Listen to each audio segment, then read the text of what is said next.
Dice, Mosía capítulo 3, versículo 8, y se llamará Jesucristo, el Hijo de Dios, el Padre del cielo y de la tierra, el creador de todas las cosas desde el principio, y su madre se llamará María. Entonces, a ver, el Hijo de Dios, ¿qué características o qué lo diferenciaba de los demás?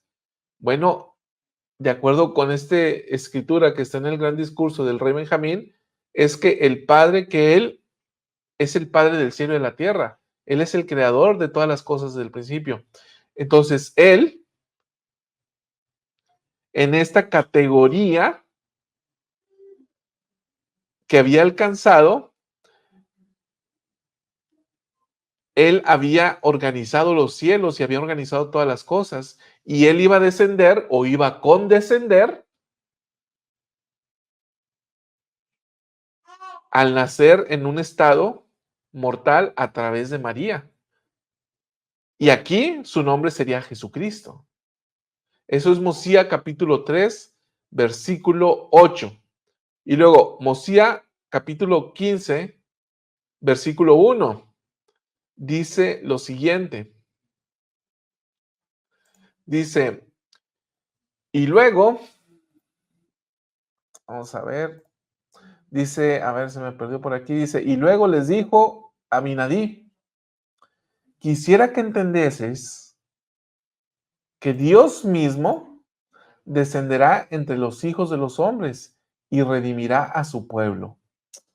Fíjense, aquí cuando Abinadí estaba disertando con el rey Noé y sus sacerdotes corruptos, y él está tratando de enseñarles la ley, les enseña una doctrina tan maravillosa como profunda, y vean lo que le dice, quisiera que entendieseis que Dios mismo descenderá entre los hijos de los hombres y redimirá a su pueblo. Entonces, ¿qué significa esto? ¿Qué significa? Que Jesucristo era un Dios. O sea, cuando dice Dios mismo descenderá, está hablando de Jehová.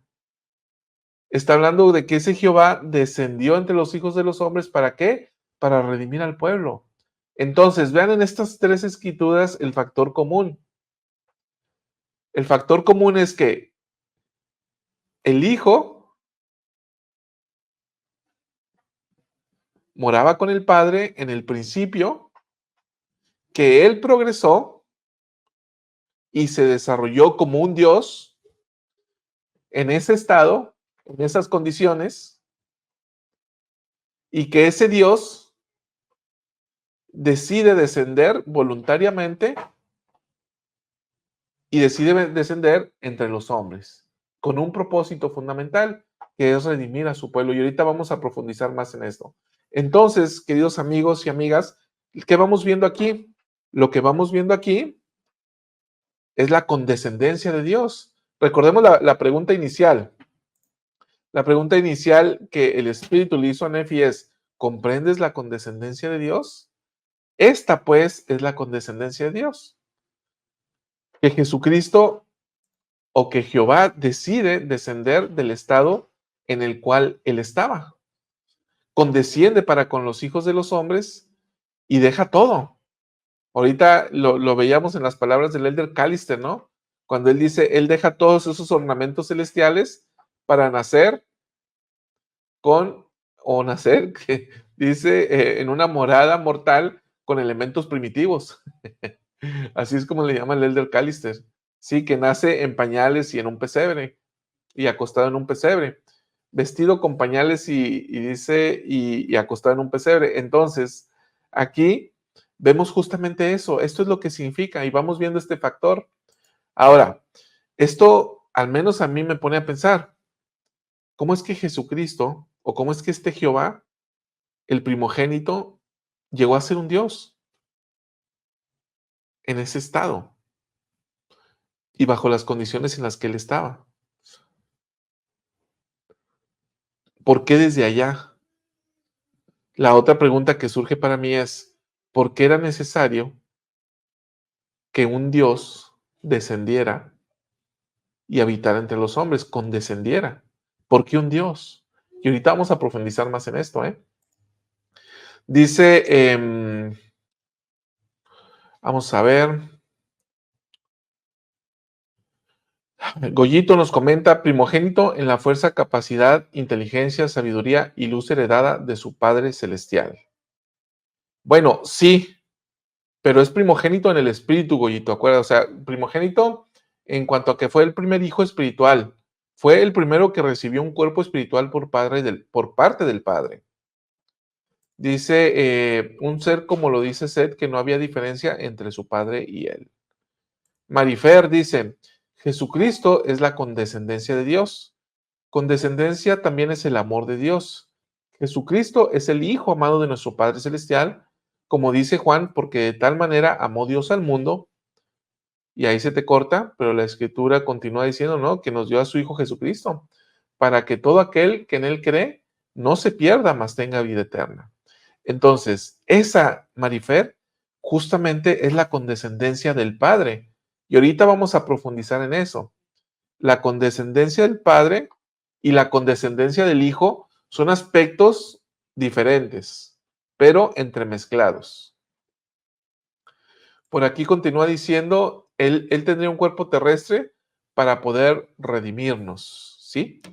Justamente. ¿Cómo te fue, Luz? Bien, bien. Aquí andamos. Déjame te agrego por aquí. Ahí estamos. ¿Todo bien con el pañal? Sí, Sí. estábamos viendo los comentarios. Dice Edgar Lorenzo, siendo inteligencia, podríamos conocimiento, pero no poseíamos caridad. Siendo inteligencias, me imagino que trataste de decir tendríamos conocimiento, pero no poseíamos caridad. No estoy seguro. ¿Tú qué dices, Luz? ¿Como inteligencias? No, creo que sí. ¿Como inteligencias? No, ojo, como inteligencia, está preguntando. Ah, No en un estado espiritual, ajá. no en el estado premortal, sino antes del estado premortal. Sí, antes del estado premortal. Podría ser que sabíamos que como inteligencias qué podíamos usar o hacer. A lo mejor no este sentimiento que podíamos definir como caridad, pero a lo mejor sí una inteligencia de saber qué era lo mejor para nosotros, creo. Pero está interesante la pregunta, ¿eh? Ahora, hay que decirlo, ¿no? Estamos en el terreno de algo que no está reflejado totalmente en las escrituras. Por aquí Goyito nos dice, Jehová habla como su padre, porque no hay diferencias entre ambos, son uno en todo. Edgar nos comenta, bajo conocimiento aceptamos el plan de salvación. Es cuando aceptamos el albedrío moral, hacer solo lo correcto. También nos comenta el hermano Julio, tremendo tema, me gusta y gracias, hoy a todos sus programas. Muy bien, muchas gracias por acompañarnos. También nos dice por aquí, Aura, siempre me ha conmovido el hecho de que el Hijo de Dios naciera en un establo y acostado en el pesebre. Ahora mi entendimiento se amplió, hermano Salvador y hermanita Luz. Me encanta este comentario, Luz, porque ese es justamente el propósito, o al menos, Luz, de lo que yo me llevé a través del estudio, se amplió en mí y quisiera tener el poder para transmitirlo, pero sé que no lo tengo, el que lo hace es el Espíritu, ¿sí? De poder ver y percibir el gran amor de Dios y el gran amor del Hijo por el someter su voluntad a la voluntad del Padre y sacrificarse y condescender de la forma en que lo hizo. Sí, y que esta parte, digo, no es fácil, por eso también entenderlo, porque tendríamos que, te digo, ponernos como a un nivel de comprensión donde sería como que, ay, bueno, sí es bien fácil, ¿no? Podemos entender cómo alguien puede voluntariamente decidir bajar, ¿no? De nivel, vamos a decirlo así. Sí, sí lo entendemos, pero luego después cuando dices, cuando yo lo podría hacer, no sé si lo pudiera hacer en otros aspectos, ¿no? De nuestra vida, qué tan difícil es, qué tan posible es para mí.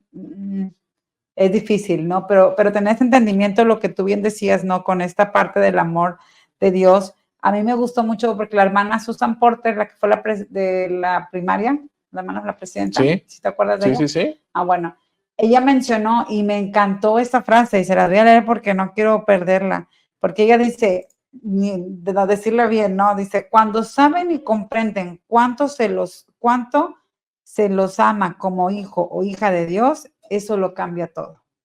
Entonces, ahorita que estamos hablando de esto, ¿no? Cuando hemos llegado a comprender la condescendencia, ¿sí? De Cristo, de todo lo que Él ha dado, entonces yo he llegado a entender este amor y cómo me ama a mí Él, de qué manera me ama, y de esta manera de la cual Él me ama, lo cambia todo en mi vida, lo ha llegado a cambiar todo. Y esto me hizo reflexionar algo, Salvador, y vamos a compartir aquí intimidades. A ver, ¿mías o tuyas? De los dos, Ándale. de ambos. No, hermanos, es que me llevó esta reflexión de ella porque dice, lo cambia todo cuando tú puedes llegar a sentir cuánto se te ama como hijo o hija de Dios.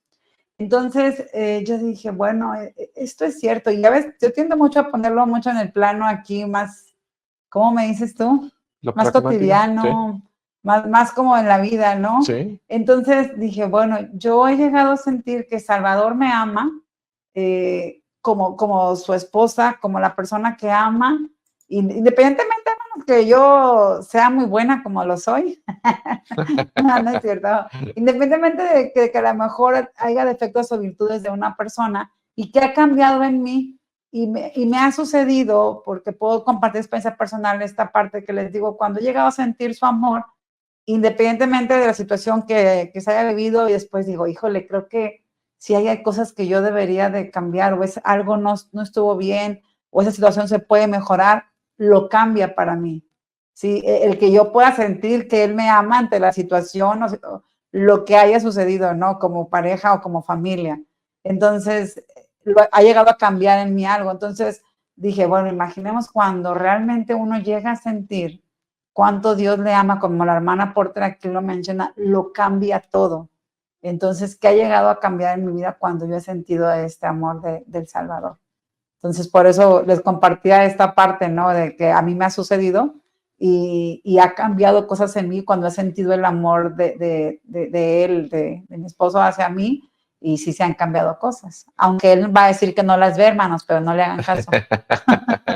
Fíjate qué interesante esto, Luz, que has dicho, porque lo traslada a la esfera de la relación que tenemos con el Padre. Me recuerda primero las palabras de la hermana Emily Freeman, quien es la actual presidenta general de las mujeres jóvenes, que en la pasada conferencia dijo que los convenios que concertamos con el Padre son más que un contrato, dice, es una relación que tenemos con Él. Entonces, en esa relación, tú hablaste ahorita de una relación entre tú y yo, y cómo es que al sentirte amada puedes llegar a sentirte motivada o inspirada a hacer cambios, hacer ajustes. cambios en tu vida, en tu forma de pensar, comportar, de hablar. Bueno, me hiciste pensar en la relación que tenemos con el Padre y con el Hijo. Cuando yo me relaciono con ellos de una manera íntima y llego a percibir el amor que ellos tienen por mí y yo les comienzo a amar, entonces comienzo a cambiar y cambio mi conducta y cambio mi forma de pensar y trato de ser como el Cristo. Trato de hablar como Él, trato de usar sus palabras, trato de mirar como Él mira, trato de tratar a otros como Él trata a los demás. Entonces llego a ser uno con ellos, uno con el Hijo y uno con el Padre, y llego a ser como ellos. Y así como el Hijo es el vivo reflejo y semejanza del Padre, nosotros llegamos a tener ese mismo reflejo. Si nos sumergimos en Cristo y lo amamos. Entonces, si yo amo al Cristo, me voy a convertir. Me voy a convertir a Él y voy a cambiar. Y me voy a arrepentir y me voy a humillar ante Él. Y cuando hago esto, Luz, entonces estoy uniéndome al Padre. Y eso, Luz, es por el amor que ellos tienen por mí, porque yo llego a comprender el amor que ellos tienen por mí y valoro ese amor. Y esa luz es la condescendencia de Dios. Y eso es de lo que estamos hablando hoy, o estamos tratando de transmitir. Llegar a comprender el amor de Dios, la condescendencia de Dios que nos transforma y nos cambia.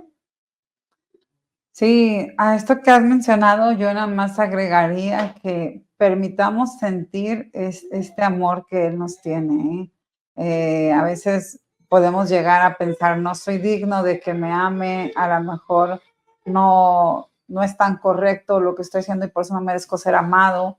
Entonces, cuando realmente sentimos, por eso yo les compartía esta parte que a veces nos ha sucedido como pareja o como familia,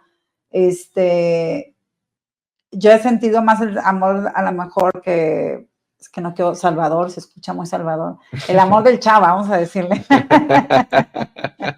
He llegado a sentir el amor de Chava a mí, aunque en ese momento yo diga, no quiero ni amarlo, porque no, o sea, es mi ideología está ahorita renuente a lo mejor, pero cuando llego a sentir el amor de él, a pesar de que yo a veces puedo llegar a sentir, en este momento no lo amo porque andamos o lo que ustedes quieran, eh, eso es lo que cambia porque yo lo puedo sentir, porque yo también permito, y por eso yo digo, agrego a lo que tú has mencionado, Salvador, que podamos permitirnos sentir, ¿sí? Cuánto nos ama y llegar a comprender por eso esta condescendencia. Y eso es lo que yo creo que va a llevarnos el cambio, porque entonces vamos a decir, me ama de tal manera como soy, que entonces esto hace que yo también tenga el deseo de amarle y de ser como agradecido y de devolverle, y ahí es donde empezamos a querer hacer convenios con él, a que esta relación aumente, a todavía sentir más amor de él que él me da y que yo puedo todavía regresarle.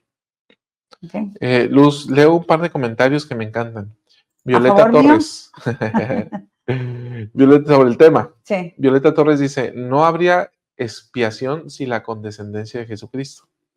Y ahorita al ¿Vamos a hablar de final eso? vamos a ver esto de una manera muy clara, pero vemos, Luz, cómo es que podemos ver cómo es que se va ampliando nuestra comprensión a través de los distintos comentarios. También Igor, mira, dice, me nace la pregunta personal, ¿de qué manera yo podría condescender para Cristo? Y se me viene la respuesta del rey Benjamín, someterme como un niño pequeño, dejar el hombre natural y hacer todas las cosas. Aquí, Luz, lo único que yo quitaría es que yo no puedo condescender para con Cristo, pero lo que sí puedo Entiendo a lo hacer, mejor lo que sí, quiere mencionar. lo que, Decir, sí es eso, someterse a la voluntad del Hijo, ¿no? Y eso, Igor, es la condescendencia de Cristo es la condescendencia del Hijo o la condescendencia de un Dios. ¿Cuál es? O la condescendencia es posible gracias a que el Hijo se sometió a la voluntad del Padre. ¿Sí? O sea, el amor de Dios es que nos da a su Hijo y el amor del Hijo es que se somete a las condiciones del Padre para llevar a cabo el sacrificio expiatorio. Entonces, la expiación no es sino un producto de la condescendencia de un Dios que bajó de un estado exaltado o descendió de un estado exaltado a un estado inferior por voluntad propia. ¿Voluntad a qué? Voluntad a someterse a la voluntad del Padre. Luz, ¿quieres agregar Sí, algo? es que a lo mejor viendo esta parte de lo que Igor decía me hace reflexionar. A lo mejor la palabra condescendencia alguien puede decir, no, ¿cómo? No, o sea, solo el Cristo lo pudo hacer. Pero posiblemente Igor quiere esta parte de transmitir y me hizo reflexionar cómo nosotros entonces a veces nuestra superioridad o nuestro orgullo no nos permite estar en un estado o en un estado de soberbia, ¿no? Donde yo tengo que bajar o descender a ser más humilde para poder permitirme someter a la voluntad del Cristo, ¿sí? O la voluntad del Padre. Pero creo que más o menos iba por ahí lo que él quiere compartir, Igor, y por eso que él menciona esto, ¿no? De la condescendencia, de cómo hacerla con Cristo, ¿verdad? Es lo que él mencionaba. Sí. Entonces sí, creo que es esta parte, ¿no? Que también nosotros a veces podemos estar con un ego muy inflado o con mucha superioridad y se nos olvida que tendremos que bajar también nosotros.